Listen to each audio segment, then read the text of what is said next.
Assalamualaikum dan selamat datang semua. Jumpa lagi kita dalam kelas PJK yang seterusnya. Terima kasih saya ucapkan kepada yang masuk. So hari ini ada 14 orang. Kehadiran hari ini ada 14 orang. Jadi kita tunggu lagi, ada lagi lebih kurang 6 orang yang tak masuk lebih kurang 6 hingga 7 orang yang tak masuk. Kita teruskan tajuk kita hari ini. Kita masih lagi masuk bawah Peirce kita masih lagi di bawah Peirce. Cuma tajuk kita hari ini kita akan belajar mengenai penyalahgunaan bahan. Okay, ini kita dah bincang, kita ada sentuh sikit-sikit lah kita ada sentuh sikit-sikit bila kita belajar pasal abstinence dulu kemudian kita belajar pasal cyber bully dan topik yang sebelum ni. Saya ada sebut bila kita kata yang saya sebut itu hari jelas kita sebut pasal dadah dadah asalnya adalah ubatan ubatan. Kalau awak tengok ubat kita panggil dalam bahasa Melayu kita ni, bahasa kita panggil ubat tapi kalau Mak Saleh orang putih ada yang panggil ubat tu sebagai drugs. Jadi drugs ni adalah dadah dadah drugs ni adalah dadah.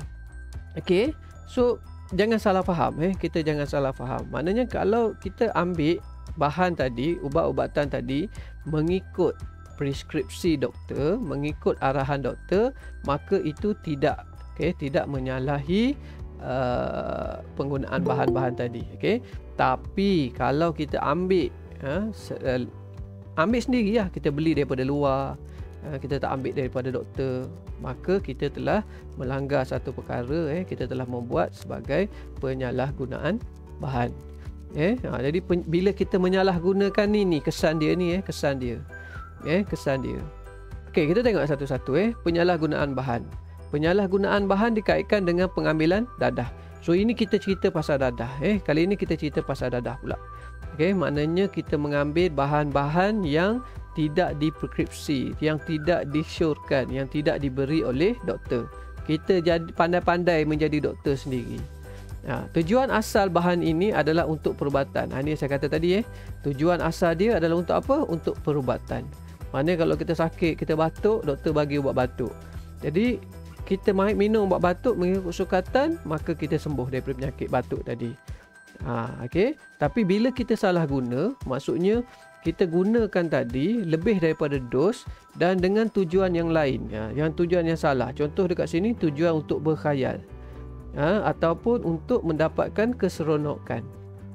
Contoh macam ubat batuk tadi dia rasa dia ada masalah contohnya, jadi dia ambil ubat batuk dalam dos yang berlebihan, jadi dia akan khayal, dia akan menjadi khayal.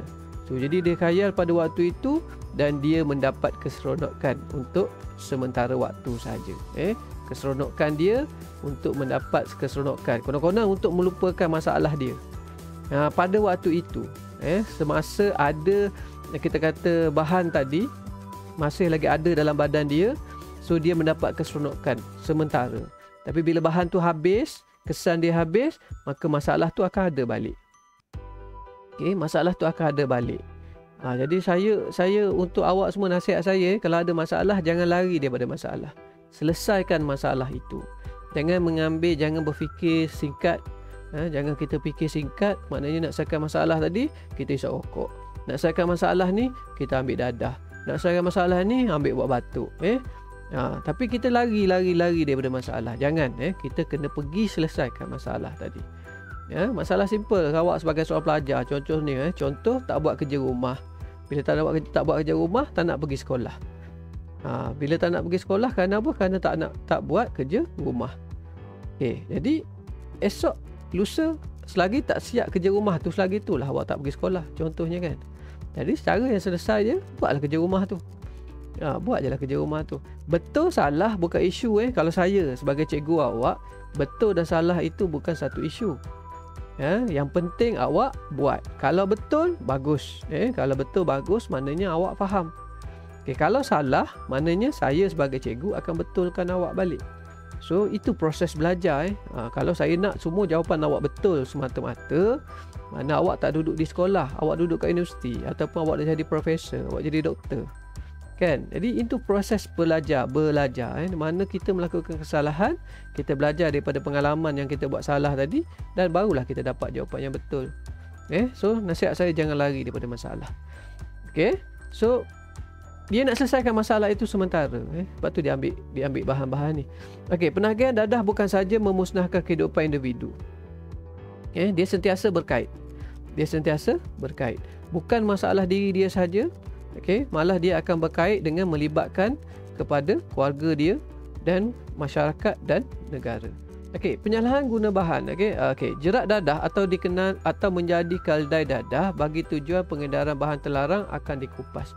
So dalam unit ni nanti, dalam yang kita belajar pasal penyalahgunaan ni, saya akan cerita ke awak pasal bagaimana awak mungkin, bagaimana individu-individu tertentu akan menggunakan awak sebagai pelajar ataupun akan menggunakan orang lain bagi tujuan untuk pengedaran bahan terlarang ni. Dia tak hantar sendiri. Dia tak hantar sendiri. Tokek besar-besar, pengeluar dadah ni, dia ataupun pengedar dadah ni, dia tidak akan guna diri dia sendiri. So dia akan gunakan orang lain. Dia akan gunakan orang lain ataupun yang kita panggil sebagai keldai dadah. Orang lain. Contoh biasanya orang lain ni pelajar. Pelajar. Ini pelajar. Ini yang kita nak jaga ni, pelajar. Sebab pelajar ni dia punya market sangat besar. Market dia sangat besar. Maksudnya kalau dia boleh pengaruhi seorang pelajar untuk menjual dadah dia, maka dia ada satu sekolah. Satu sekolah dia punya pelanggan. Bayangkan kalau satu sekolah tu ada 1,000 orang pelajar. Nampak tak? Kalau ada 1,000 orang pelajar, kita tak kata semua orang ni ambil dadah. Kita tak kata 1,000 orang pelajar. Cukuplah dengan 200 orang. So kalau di KL ni lebih kurang kita katalah 100 buah sekolah. Berapa ribu pelajar yang dia ada? 20,000. Lebih kurang 20,000 orang klien dia, customer dia. Besar tu besar. Jadi pelajar ni pula ada masalah dia tak ada duit. Tapi dia nak menagih dadah. Maka inilah yang kita kata dia akan memberi kesan kepada keluarga, masyarakat dan negara. Kita akan kupas, kita akan cerita nanti. Kemudian kita akan tengok kemahiran kecakapan psikologi. Kemahiran kecakapan psikologi untuk mengelak daripada terjerat dengan dadah. Kita akan tengok dalam unit ni nanti. Kita akan fokus lebih sikit. Kita tengok, kita masuk ini mungkin ni. Jerat dadah dan situasi berisiko yang membawa kepada jerat dadah. Jerat-jerat ni adalah perangkap. Jerat-jerat adalah perangkap.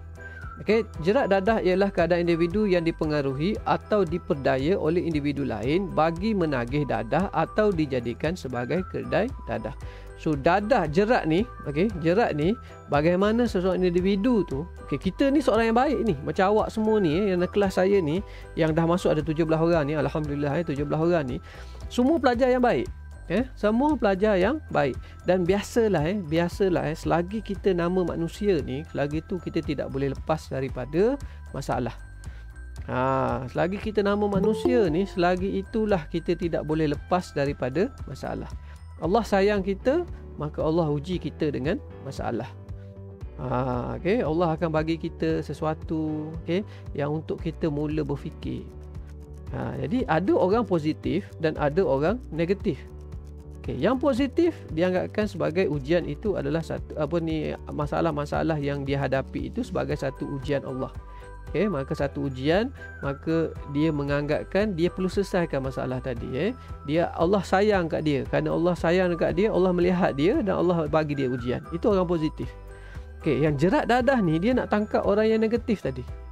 Dia nak tangkap orang yang negatif tadi. Dia nak perangkap orang yang negatif. Orang yang negatif ni akan menganggapkan diri dia sentiasa malang, diri dia ni memang orang tak suka. Sebab tu dia ada masalah macam ni. Kawan-kawan tak suka dekat dia, mak dengan ayah dia tak benci dekat dia. Adik-beradik pun tak suka dekat dia, cikgu-cikgu tak suka dekat dia.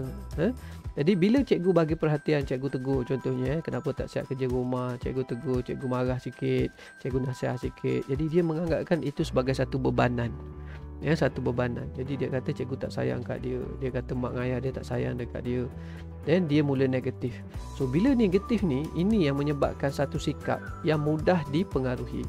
Mudah dipengaruhi. Jadi bila dia negatif, dia rasa diri tidak disayangi, dia akan mencari hiburan-hiburan di luar. Dia mencari hiburan-hiburan di luar. Jadi dia berjumpalah dengan pelbagai-bagai jenis manusia. Yang nampak macam baik, tapi sebenarnya kat dalam dia nak mengambil kesempatan. Mengambil kesempatan untuk apa? Untuk mempengaruhi ataupun untuk memperdayakan kita tadi. Untuk apa? Bagi sama ada dia nak suruh kita ni penagih dadah dia untuk menagih dadah, iaitu menjadi pelanggan kepada dia, ataupun untuk dijadikan sebagai keldai dadah.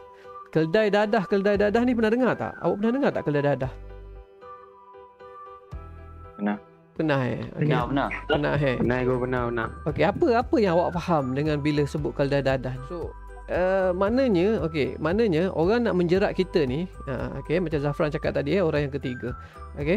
Orang nak menjerat kita ni, katakan contoh gini, pengedar dadah.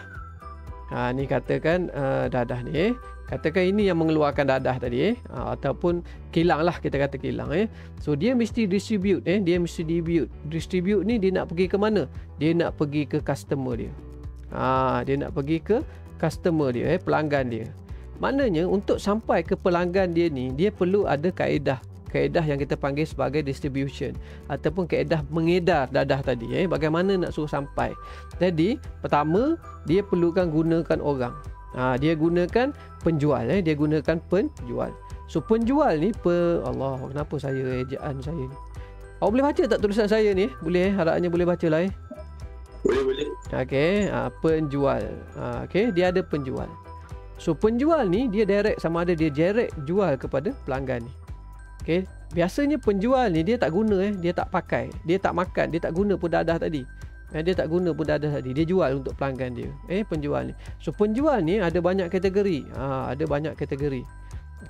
Jadi penjual ni ada dia jual untuk yang dalam kuantiti yang sedikit. Ada kita kata pemborong. Pemborong ni yang banyak beli dalam banyak, ataupun yang macam ni, yang beli sikit-sikit. Yang beli sikit-sikit. So daripada pengedar ni, dia bawa dalam bentuk yang banyak. Jadi dia nak edarkan kepada penjual. So pertama dia guna sendikit. Sendikit. Pernah dengar kan sendikit kan? Sendikit. Betul ejaan saya ni. Sendikit ni maksudnya ada satu organisasi yang akan bawa benda ni, bawa pergi ke penjual dia. Bawa benda tu pergi ke jual dia. So dia besar, dia satu organisasi yang besar. Ada juga kadang-kadang dia tak nak ni, sebab dia tahu polis dah tengok dia orang ni, polis dah tengok organisasi ni. Jadi dia gunakan orang yang macam awak. Dia gunakan orang yang nampak baik macam awak. Orang yang baik-baik ya. Kadang-kadang dia guna perempuan, kadang-kadang dia gunakan ibu-ibu, orang-orang yang terdesak. Orang-orang yang terdesak, dia kata contoh awak, saya tahu awak ada masalah, awak tak ada duit. Saya ada satu job untuk awak, dia kata. Job ni senang je. Awak bawa barang saya pergi dekat sini sekian-sekian tempat. Awak bawa je barang saya ni. Dan barang ni sampai di sana nanti, awak akan jumpa dengan orang ni, ataupun awak letak di tempat ini. Dia kata gitu. Jadi upah dia saya bagi awak 2,000, 3,000, 4,000, 5,000. Jadi kita ni yang ada masalah duit tadi, betul tak? Dan bila dengar duit beribu-ribu orang nak bagi, suruh bawa duit, suruh bawa barang je, mata terluas terbuka. Betul tak? Kalau kita ada masalah ni, macam orang kata apa? Orang mengantuk disorongkan bantal. Ini maksud Zafran, orang yang ketiga tadi. Macam Zafran kata, itu orang yang ketiga tadi. Mana dia ada masalah. Dia orang yang negatif tadi. Jadi dia cocok jarum tadi dengan gitu. Jadi kita pun bersetuju. Kita ni orang yang baik, kita orang baik. Jadi kita bersetuju kerana kita nak duit tadi. Kita menganggapkan kita buat kerja. Jadi kita pun tanpa soal banyak barang apa yang perlu dibawa pun kita tak tahu, jadi kita bawa. Bila kita bawa, kita pergi nak jadi ke kita punya apa kata tak ada rezeki kita ni. Bila kita pergi sampai dekat tempat tadi, polis tahan kita. Polis tahan, polis buka tengok dalam tu adalah dadah. Polis tengok bahan itu adalah dadah. Jadi siapa yang kena tangkap? Siapa yang kena? Orang yang ada bersama dengan dadah tersebut. Jadi kita orang baik, kita tolong bawa je tadi kan, betul tak? Jadi polis tak tahu, tak tanya dah siapa dia. Jadi kita kena. Itu yang dimaksudkan dengan keldai dadah. Orang yang dipergunakan, keldai dadah ni orang yang digunakan untuk membawa bahan tersebut tadi, yang seperti Zafran kata tadi, orang yang ketiga, pihak yang ketiga, dia bukan pengguna, dia tak guna pun. Dia bukan penagih, dan dia bukan penjual. Tetapi dia adalah orang yang biasa-biasa, orang yang terdesak, orang yang negatif tadi. Jadi digunakan untuk membawa bahan terlarang tadi pergi ke satu tempat. Habis selesai kalau lah kata berjaya, kalau kata dia sempat sampai kat sana, dia dah pas kat sana, jadi orang sana pun bagi duit kat dia, selesai. Dah habis dah. Habis dah. Maknanya itu je dia guna. Jadi nanti dia cari orang lain pula. Ini yang kita katakan sebagai keldai dadah ni, keldai dadah. So dia kadang-kadang dia bukan nak pengaruh awak untuk guna dadah dia, tak. Dia bukan pengaruh awak untuk guna dadah dia, tak. Tapi dia pengaruh awak untuk bawa dadah dia. Itu satu keadaan. Yang kedua, dia pengaruh awak untuk awak guna dadah dia. Maknanya untuk jadi penagih. Ni. Keldai dadah bermaksud, ni dah ada kat sini.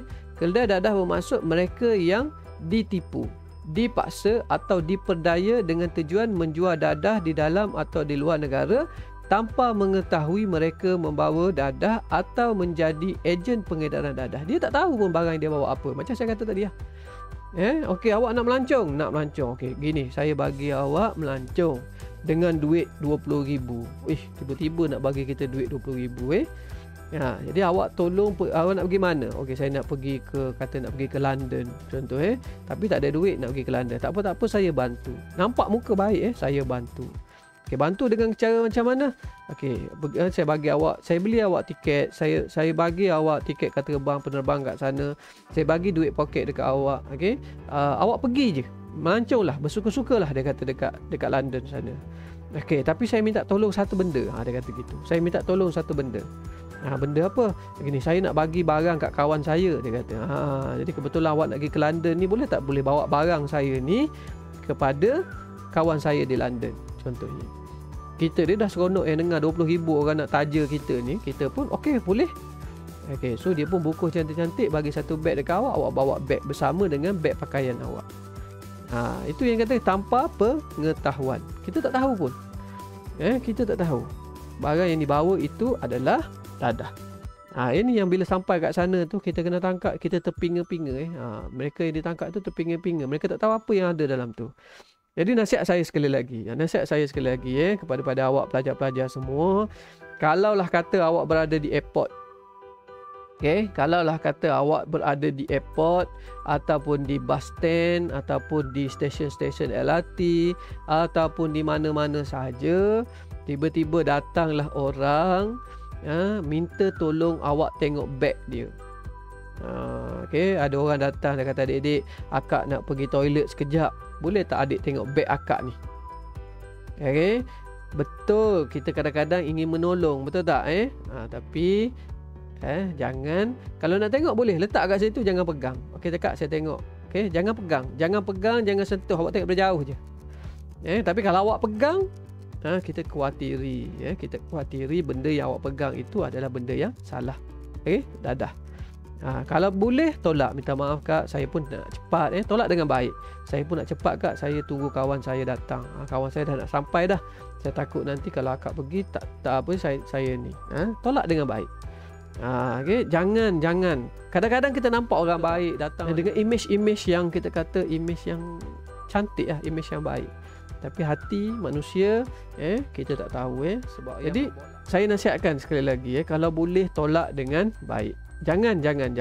Terutamanya di stesen-stesen LRT, di stesen bas, di taksi, di airport. Kalau boleh tolak dengan baik. Sampai sini jelas tak? Faham tak?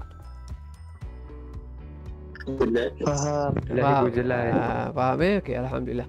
Okey, kita tengok implikasi dia pula. Ni apakah implikasi sekiranya kita dijerat ataupun kita terjerat dengan dadah ni Kita akan tengok daripada segi diri kita sendiri.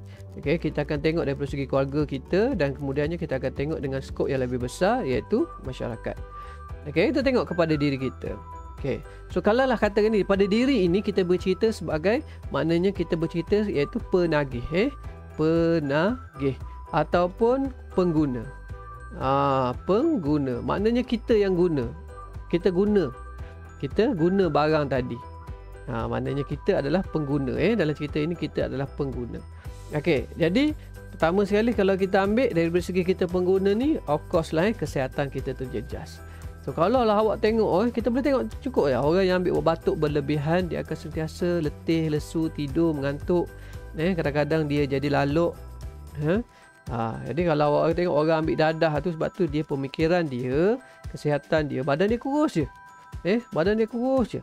Dia boleh tidur di lorong-lorong yang kotor. Dia boleh tidur di mana-mana. Dia tidak menjaga dah. Dia tidak menjaga dah. Pengurusan diri dia tu dah out dah rosak dah. Kesihatan dia sentiasa tak sihat. Batuk-batuk, sakit mata, mata merah, demam. Dia dah merosot. Daripada kesan diri lagi mental. Mental, status kewangan, prestasi kerja, pelajaran, semua merosot. Ini saya kata tadi. Mental akan merosot. Kenapa? Sebab dadah ni dia akan ganggu awak punya sistem saraf. Dia akan mengganggu sistem saraf. Dia mengganggu otak awak. Dia ganggu otak awak. Kalau dulu dadah ni ada dadah biasa, dadah semula jadi. Semula jadi ni dadah yang kita hasilkan daripada tumbuh-tumbuhan daripada tumbuh-tumbuhan. Satu sekarang dia ada sintetik ni maksudnya dadah yang kita buat secara kimia dadah yang kita buat di makmal. Ini yang bahaya ni, dadah kimia sekarang ni, dadah sintetik ni yang bahaya ni. Awak biasa dengar ais kan? Pernah dengar ais? Awak selalu dengar perkataan syabu dan sebagainya tu. Yang dadah zaman moden, zaman awak ni. Zaman dadah zaman awak ni. Zaman dawak ni mana dadah itu bukan dadah yang diambil daripada tumbuh-tumbuhan. Tapi dadah yang dihasilkan di makmal. Nak buat dadah yang dihasilkan di makmal ni susah tau. Awak tahu tak? Kalau nak buat tu dia boleh meletup. Dia kena dengan temperature yang betul, menggunakan alat-alat kimia yang betul. Dah jadi macam nak buat eksperimen dekat makmal tu. Pakai baju nak pergi angkasa macam baju PPE tu. Macam tu. Sampai tahap tu gaya nak buat dadah sekarang. Okey. Jadi dadah sintetik ni ataupun dadah semula jadi ni dia akan kesan dia kepada otak. Bila dia kesan pada otak, mengganggu otak awak, dia akan pergi kepada mental awak. Bila mental awak tak boleh nak bekerja, jadi ketagih, kalau tak ambil jadi berpeluh, menggeletar, jadi tak boleh nak bekerja. Jadi lama-lama prestasi kerja akan merosot. Jadi kita nak duit kerana nak pergi beli dadah tadi. Kenapa? Sebab kita dah ketagih. Dah ketagih. Jadi ini akan melibatkan status kewangan. Dengan zaman PKP kita pula sekarang, dengan tekanan-tekanan PKP, nak keluar bekerja tak boleh dan sebagainya, maka kita punya ni semua ni akan merosot.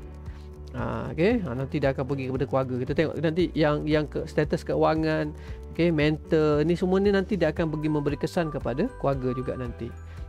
Jadi kemudian penagih dadah ni biasanya dia akan hidup dalam alam khayalan. Dia hayal sentiasa. Dia nampak benda yang cantik-cantik je. Dia nampak benda-benda yang indah-indah sahaja. Tapi sementara. Hanya sementara. Jadi untuk mendapatkan duit, tak cukup duit nak beli barang tadi, maka mulalah melakukan jenayah.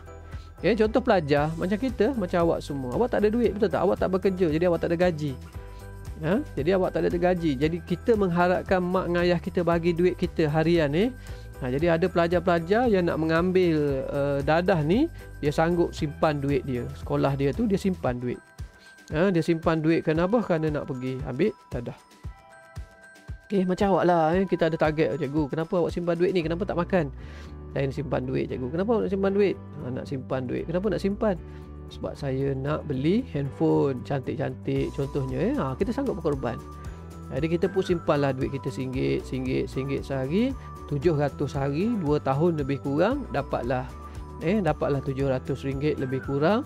Dapatlah duit 700-800, bolehlah beli handphone. So beli handphone, masuk PDPR sekarang. Itu alhamdulillah kalau gitu. Ni simpan duit kenapa? Simpan duit dapat. Okey, kenapa nak beli handphone? Alhamdulillah, saya kata bagus awak. Dapatlah beli handphone RM700. Buat apa? Main PUBG. Main PUBG, tak masuk kelas, lupa daratan dah. Itu yang bahaya tu. Itu yang kita tak nak. Jadi bila tak ada duit, kita mula nak ni, dah ketagih sangat ni. Mula mencuri. Kita mula mencuri. Yang paling dekat dengan kita curi duit siapa? Duit mak ayah kita. Itu yang paling dekat mula-mula. Mula-mula. Ayah kita biasa ambil duit wallet dia, duduk atas meja gitu je.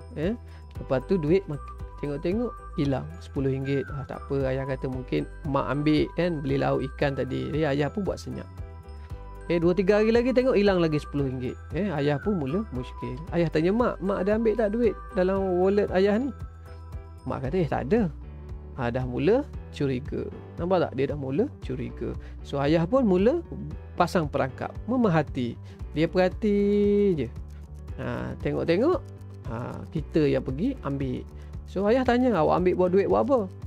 Kan, mulalah awak bagi alasan nak tolong orang miskin lah. Kita mesti nak mengelak diri kita daripada terima hukuman ni.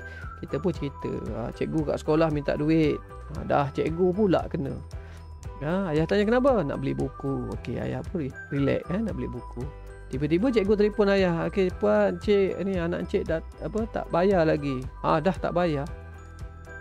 Habis cikgu yang anak saya bagi RM10 tu apa benda? Dah cikgu, ayah dah jadi konflik. Dah jadi konflik. Cikgu, sekolah dengan ayah tadi dah jadi konflik. Siasat-siasat rupanya duit tadi kita ambil untuk beli bahan yang terlarang tadi. Nampak tak? Macam mana kesan dia berkait. Okey. Kita tengok pula pesan kepada keluarga. Apa kesan dia kepada keluarga? Pertama sekali, rumah tangga bergaduh. Kalau suami tu jenis penagih dadah. Jadi keharmonian tadi akan terjejas. Dia nak duit saja, kerja tak nak. Kerja tak nak, tapi nak duit. Nak duit. Kerja tak nak, tapi nak duit. Jadi mak kita lah yang bersusah payah pergi kerja cari duit. Balik-balik suami tadi ambil. Balik-balik suami ni ambil, pergi ke mana? Pergi beli dadah. Dia sedap khayal. Dia khayal. Yang menanggungnya isteri. Lama-lama akan ada konflik, bergaduh. Jadi keharmonian rumah tangga tu akan jadi terjejas. Jadi keluarga tanggungjawab tadi sebagai ketua keluarga, suami tadi sebagai ketua keluarga akan mula mengabaikan tanggungjawab dia. Anak-anak dia tak cara ambil tahu. Dia biar je wife dia ataupun isteri dia mengambil tahu hal rumah tangga dia. Dia menyerahkan tanggungjawab dia kepada isteri dia. Dia pergi enjoy, khayal, ambil dadah dan sebagainya. Jadi anak ni, anak-anak akan hidup dalam ketakutan. Ahli keluarga akan duduk dalam ketakutan. Kenapa? Kerana bila orang penagih dadah ni, tak dapat dadah dia tadi, bila dia tak dapat dadah dia tadi, dia akan jadi agresif. Tahu tak agresif? Agresif ni bermaksud dia akan melibatkan fizikal. Dia nak juga, lama-lama dia pukul mak dia. Dia pukul mak dia pula. Dia pukul isteri dia, dia pukul ayah dengan mak dia. Dia pukul adik-beradik dia. Sebab dia dah tak tahan. Jadi dia agresif. Jadi dalam keadaan dia normal, dalam keadaan dia dah dapat dadah tadi, okey lah. Tapi bila kesan dadah tu dah habis, dia datang nak balik dadah tadi. Jadi mulalah dia agresif. Bila agresif, jadi satu keluarga akan hidup dalam keadaan ketakutan. Yang lebih lagi kita risau fizikal tadilah. Mana pukul, mengancam, memukul. Dan last ada kes di mana ibu bapa dia dibunuh. Ibu bapa, isteri ditikam dan sebagainya. Jadi bila hidup dalam ketakutan, jadi stres.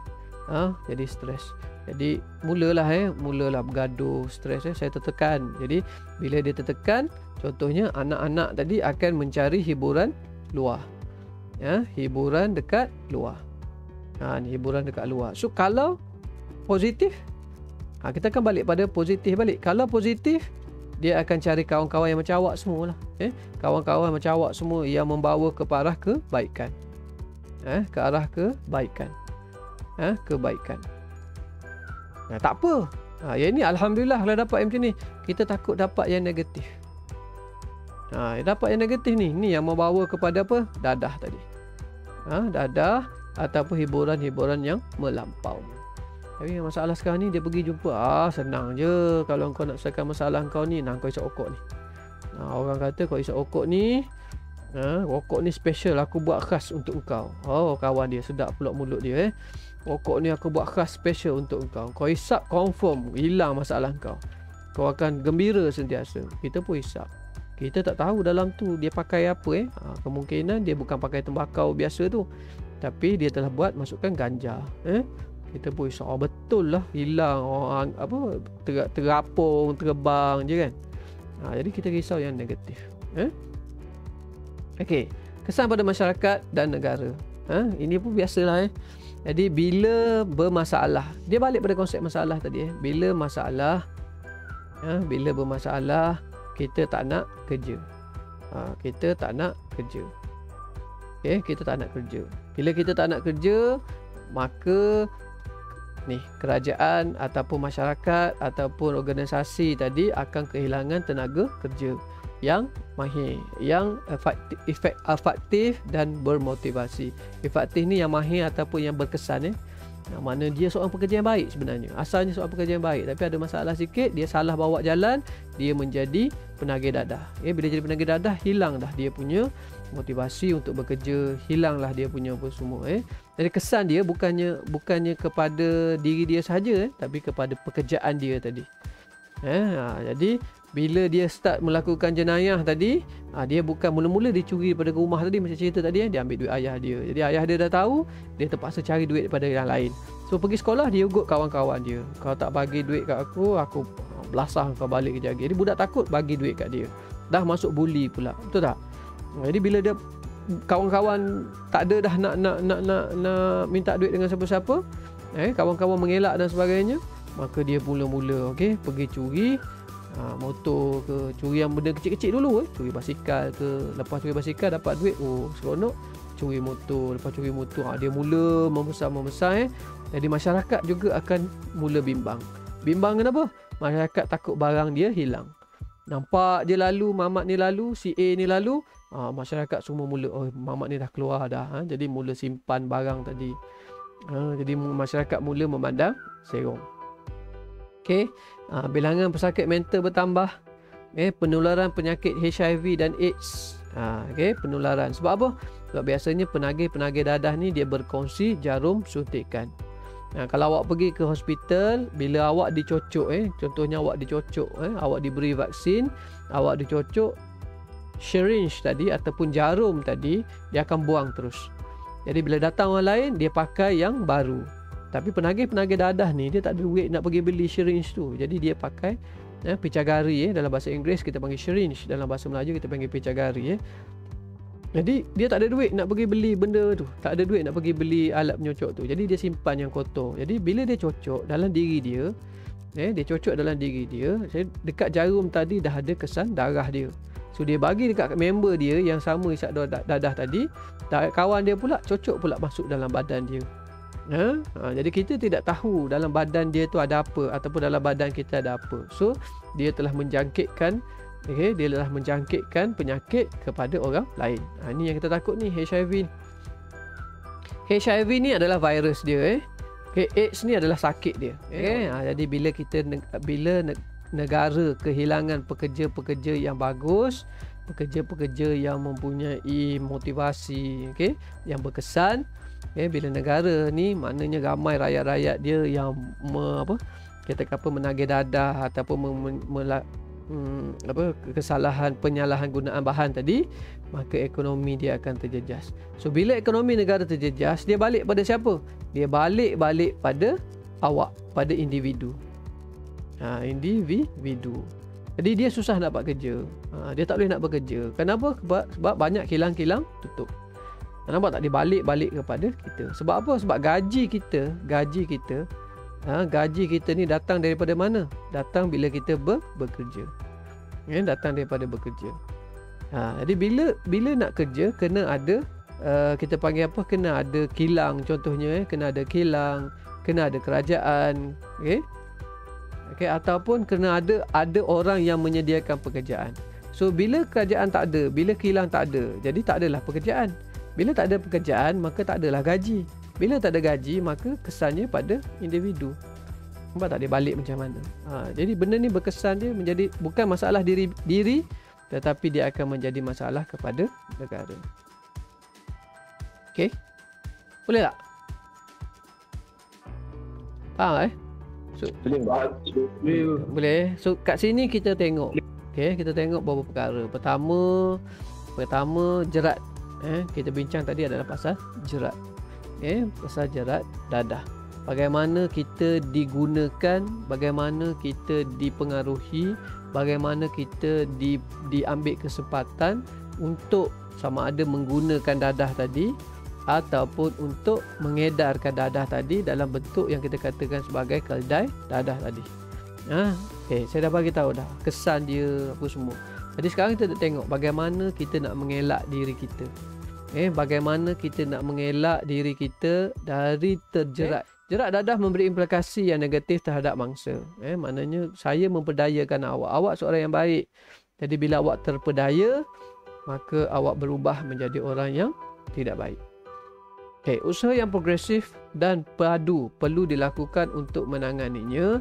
Kerjasama daripada semua agensi sama ada kerajaan ataupun badan bukan kerajaan NGO perlulah diselaraskan bagi menangani isu berat ini. Okay, masalah ni berat. Masalah ni berat sehingga kan topik ini kita masukkan ke dalam subjek awak. Jadi maknanya kita mendidik awak daripada awal. Maknanya kita mendidik awak di usia remaja 16 tahun ini mengenai perkara-perkara ini. Supaya bila awak ada pendidikan, bila awak ada pengalaman, bila awak belajar pasal benda ni, jadi awak boleh mengelak. Jadi masalah ini bukan masalah kecil. Masalah ini sangat berat sebenarnya. Jadi sebagai individu, macam saya cerita dulu saya bagi tahu kat awak, tanggungjawab ini bila masa kita mengambil tanggungjawab ini pada diri kita sendiri, maka kita telah berjaya mengelakkan ataupun berjaya mengurangkan penambahan mangsa tadi. Maknanya saya bertanggungjawab pada diri saya. Jadi kelas saya ni dah ada 20 orang. So 20 orang ni menjaga diri masing-masing. Jadi kita telah berjaya mengurangkan 20 orang ini menjadi mangsa. Okey, sebagai individu kita perlulah berusaha untuk mengelakkan diri daripada menjadi mangsa. Ini saya kata. Okey, so bagaimana? Bagaimana? Begini. Cara mengelak jerat dadah. Rata-rata golongan yang terjerat ialah mereka yang tanpa sedar. Mana awak tak sedar? Telah merelakan diri untuk membawa dadah tersebut. Okey, tanpa sedar di mana? Bila saya cakap tadi adik nak pergi melancong. Nak. Okey, nak kebetulan nak pergi melancong ni. Okey, tu. Okey, awak tak sedar. Boleh tak tolong kawan abang ni ada seorang dekat London, dia minta, dia suka sangat nak makan benda ni. Jadi boleh tak tolong bagi dekat dia? Okey, itu tanpa sedar. Itu tanpa sedar. Okey, boleh bang, boleh. Saya pun betulan nak pergi. Okey, abang bagi adik belanja makan 5,000. Okey, bila ada awak sebut, okey boleh, saya boleh tolong hantar untuk kawan abang tadi. Jadi kita sebenarnya telah merelakan diri kita. Dengan tanpa sedar tadi. Boleh. Kita pun tak tanya barang apa bang. Tak tanya dah. Sebab apa? Sebab dalam mata kita dah nampak RM tadi. Okey. Yang orang tu nak bayar RM 5,000 tadi. Dia kata nampak duit. Jadi kita pun baguslah abang, saya nak melancong abang bagi duit. Okey. Kita pun bawa. Jadi kita perlu bertanya. Kita perlu bertanya. Okey, oleh itu bagi mengelakkan diri daripada menjadi mangsa keldai dadah, kita perlulah mempunyai kemahiran. Okey, kita perlu kemahiran untuk menangani situasi berisiko. Okey, apakah kemahiran tadi? Okey, yang pertama saya cakap tadi kita perlu bertanya.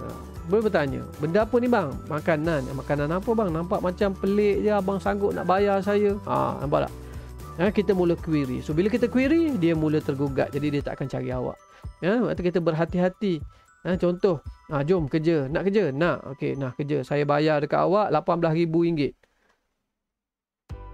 Saya bayar awak RM10,000 untuk bekerja bawa barang ni pergi ke luar negara sahaja. Ni. Logik akal tak? Dia bayar kita mahal-mahal untuk bawa barang je. Betul tak? Kita belajar jadi engineer, belajar tinggi-tinggi jadi doktor, gaji ciput je. Istilah awak ciput je. Tapi kerja bawa barang pergi luar negara, dia bayar berpuluh ribu. So, mesti ada sesuatu. Betul tak? Jadi kita soal, benda apa yang aku nak bawa ni? Benda apa yang dia suruh aku bawa ni sampai nak bagi gaji beribu-ribu? Kan? Kita bertanya, kenapa bang? Buat apa kat sana? Kenapa nak bagi kat dia kat sana? Kenapa abang tak bawa sendiri? Kenapa abang cari saya? Kenapa? Kita bertanya. Kita bertanya. Jadi bila maksudnya kita bertanya tadi, maksudnya kita berhati-hati. Okey, yang kedua, jangan membawa barang yang dikirim oleh orang lain. Ini yang saya cerita kat awak tadi. Kita berhati-hati. Ada kawan datang, boleh tak kau tolong bawa barang aku ni sekejap? Nanti sampai kat sana aku ambil. Ni kita kena ada perasaan curiga. Elakkan daripada makan atau minum dengan orang yang baru dikenali. Ini orang perempuan. Ini orang perempuan. Kena tengok.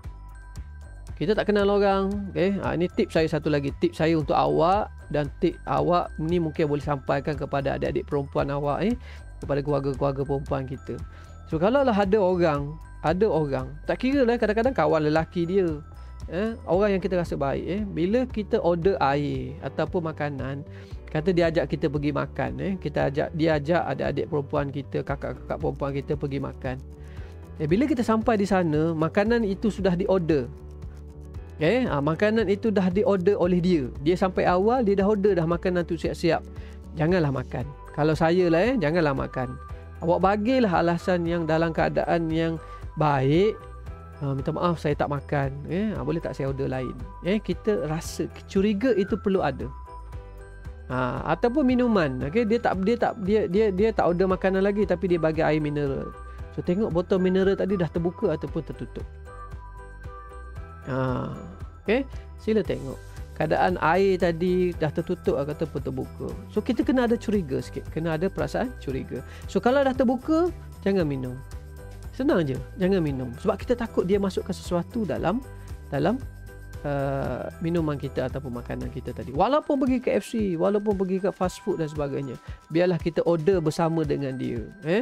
Kalau kita sampai barang dah ada atas meja apa semua, baguslah kau, baguslah, excited, baguslah, memahami jiwa, perasaan dan sebagainya, kita pun makan. Tengok-tengok dia crush kita, lama dah nak kat kita. Jadi inilah kesempatan yang dia ambil. Lebih-lebih lagi orang yang kita baru kenal. Faham? Boleh? Maklumlah, bagi tahulah kepada adik-adik kita yang perempuan, adik-adik kita. Kita lelaki ni tak ada, saya rasa. Ada ke orang nak dadahkan kita kerana nak bawa pergi ke hotel, untuk buat apa, hubungan seks yang kita cerita ke atas tadi, yang kita cerita dalam topik yang lepas. Tak ada, saya rasa orang lelaki. Tak ada orang perempuan ajak kita makan, dia dadahkan kita, dia buat kita hayal, dan dia bawa kita masuk ke hotel untuk rogol kita. Jarang ada, saya rasa. Tak ada lagi lah. Kalau di Malaysia ni tak ada lagi saya dengar. Yang di negara luar, wallahualam, tak ada. Tapi biasanya mereka buat kepada perempuan. Jadi maklumlah kepada adik-adik kita. Berkawan boleh, tak ada masalah.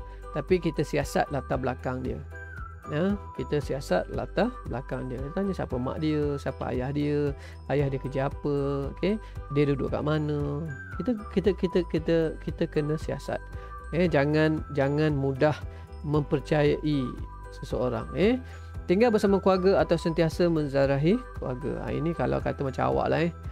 Macam awak ni kena duduklah dengan keluarga awak. Jadi kalau kata awak dah bekerja, awak duduk jauh, balik kampung, jumpa mak dengan ayah seminggu sekali, call mak dengan ayah, dengar suara dia orang, dengar nasihat mereka dan sebagainya. Kenapa mereka ni makan garam daripada kita, pengalaman mereka, hidup mereka banyak. Percaya pada diri sendiri bahawa anda boleh berjaya. Ini yang penting. Diri sendiri, balik kepada diri sendiri. Jadilah orang positif. Kalau kena marah dengan mak dengan ayah tu, nasihat diri sendiri. Mak marah aku kerana mak sayang aku. Mak marah aku kerana mak sayang aku, mak tak nak aku jadi jahat. Mak tak nak aku kemalangan. Jadi mak nak melindungi aku. Jadi yang positif macam tu. Jangan jadi negatif. Mak marah aku kerana mak benci aku, mak tak suka kat aku. Aku ni anak ayam, anak itik, anak ayam hitam. Yang ada cerita dulu kan, anak itik hitam, adik-beradik mak sayang, dah mula mula merungut, mula macam tu. So, jangan jadi yang negatif. Sentiasa berfikiran positif. Percaya pada diri. Awak semua bagus, awak semua kuat. Percaya pada diri sendiri. Ini semua saya dah cerita dah.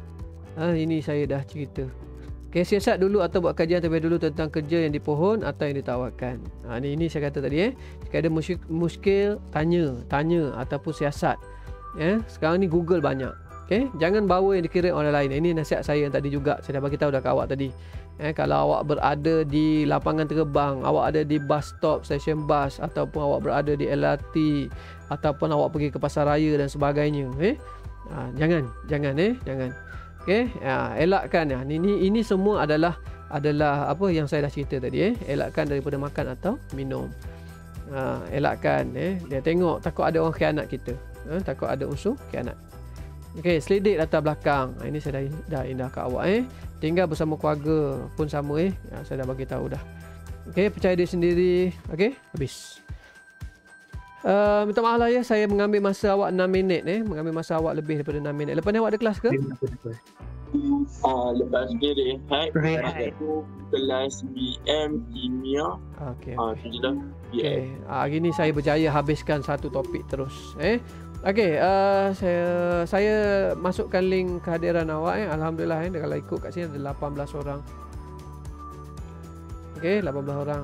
Saya dah masukkan link dekat situ. Mohon 18 ni 17 orang lah, 18 ni masuk saya. So sekali lagi sebelum saya akhirkan kita punya kelas hari ni, macam biasa saya ucapkan terima kasih lah kepada semua. Sampailah ilmu pada kawan-kawan kita yang lain. InsyaAllah nanti saya edit video ni dan saya akan share pada awak semua untuk mereka-mereka yang tak berkesempatan, mungkin ada masalah dan sebagainya. Dan seterusnya yang akhir sekali saya ucapkan macam biasa, saya ucapkan semoga, saya doakan anda semua menjadi pelajar yang cemerlang dunia akhirat, anak-anak yang soleh-solehah, menjadi penyejuk hati kepada ibu bapa, dan awak semua dilindungi oleh Allah sentiasa. So kita jumpa lagi esok insya-Allah dengan topik yang lain. Saya berhenti dekat sini. Ada tanya ke? Tak ada. Saya berhenti. Tak ada. Saya berhenti dekat sini. Assalamualaikum. Waalaikumsalam. Terima kasih semua. Terima kasih.